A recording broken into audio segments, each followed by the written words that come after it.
Assalamualaikum warahmatullahi wabarakatuh. Sebelum saya mempresentasikan hasil diskusi kelompok kami, saya pertama ingin memperkenalkan nama-nama anggota kelompok kami. Yang pertama, Reni Husnaini. Yang kedua, Nila Kusmaini. Yang ketiga, Erik Hendrawan Hadi.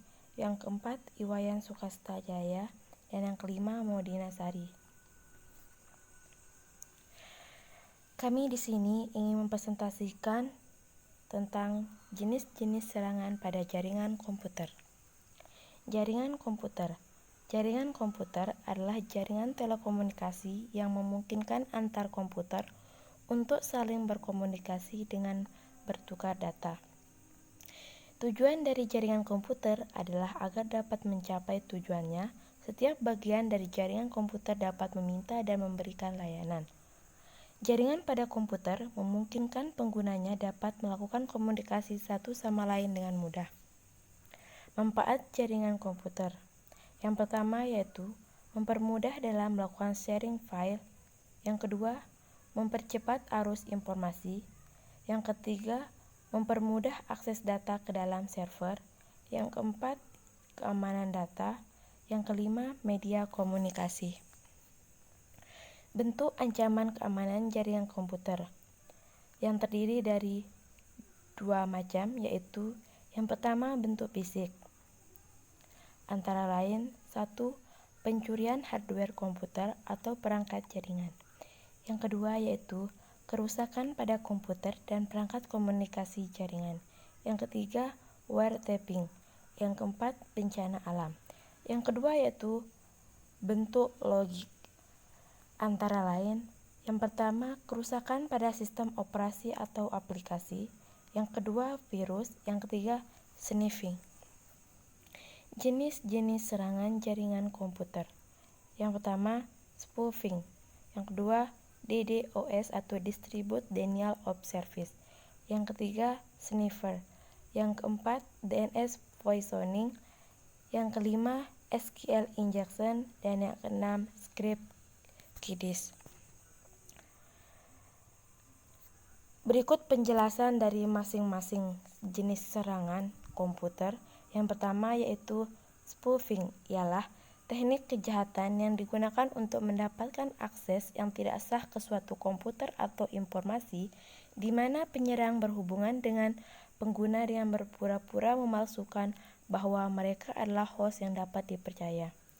DDoS ialah jenis serangan denial of service yang menggunakan banyak host penyerang untuk menyerang satu buah host target dalam sebuah jaringan, baik itu menggunakan komputer yang didedikasikan untuk melakukan penyerangan atau komputer yang dipaksa menjadi zombie.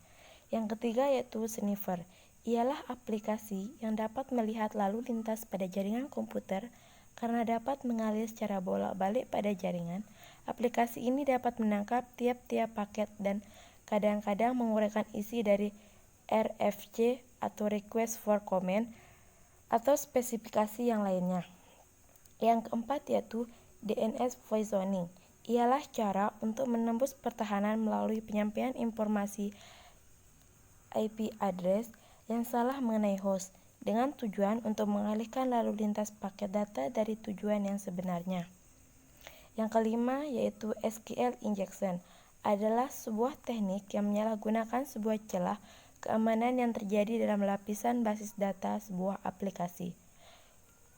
Yang keenam yaitu script kiddie, ialah seseorang yang mempunyai kemampuan kurang dalam dunia internet yang hanya bisa menggunakan tools orang lain untuk melakukan serangan terhadap jaringan internet, biasanya hanya untuk sensasi.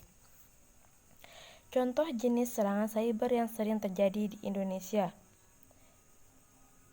Serangan cyber yang dilakukan oleh para hacker dapat membawa berbagai dampak buruk untuk perusahaan. Misalkan yang pertama yaitu jenis serangan DDoS atau Distribute Denial of Service, adalah serangan cyber yang dilakukan oleh hacker dengan cara membanjiri lalu lintas server, jaringan ataupun sistem. Hal ini dilakukan dengan tujuan untuk mengganggu lalu lintas normal menjadi overload sehingga pengguna sah atau pengguna lain tidak dapat mengakses website tersebut. DDoS ini pernah menyerang Indonesia di tahun 2018 ketika pilkada dilakukan secara serentak. Bagaimana cara mengatasinya? Serangan pada spoofing. Cara mengatasinya yaitu lakukan pengecekan MAC address dengan menggunakan tools. Saya menggunakan Colasoft MAC Scanner. Yang kedua, scan network, kemudian lihat hasil yang didapat. Jika terdapat 2 buah IP address dengan nilai MAC address yang sama dengan gateway. Yang ketiga, putus silent tersebut dari jaringan, kemudian scan virus dengan menggunakan antivirus yang up-to-date virus database-nya. Yang kedua itu DDoS atau Denial of Service. Cara mengatasinya yaitu lakukan sesering mungkin terhadap bug dengan cara melakukan patch dan backup secara berkala. Yang kedua, menolak semua paket data dan mematikan servis UDP. Yang ketiga, lakukan filtering pada permintaan ICMP pada firewall. Apa itu keamanan jaringan? Keamanan jaringan, suatu hak yang perlu diingat bahwa tidak ada jaringan yang anti-sadap atau tidak ada jaringan komputer yang benar-benar aman. Sifat dari jaringan adalah melakukan komunikasi. Jika mereka tidak memahami hal tersebut, maka mereka akan menciptakan lubang atau hole kemampuan pada jaringan Anda. Keamanan jaringan. Ada 2 elemen utama pembentuk keamanan jaringan. Yang pertama yaitu tembok pengamanan, baik secara fisik maupun maya yang ditaruh di antara piranti dan layanan jaringan yang digunakan dan orang-orang yang akan berbuat jahat. Yang kedua, rencana pengamanan yang akan diimplementasikan bersama dengan user lainnya untuk menjaga agar sistem tidak bisa ditembus dari luar. Oke, sekian presentasi dari kelompok kami. Kurang lebihnya mohon maaf. Assalamualaikum warahmatullahi wabarakatuh.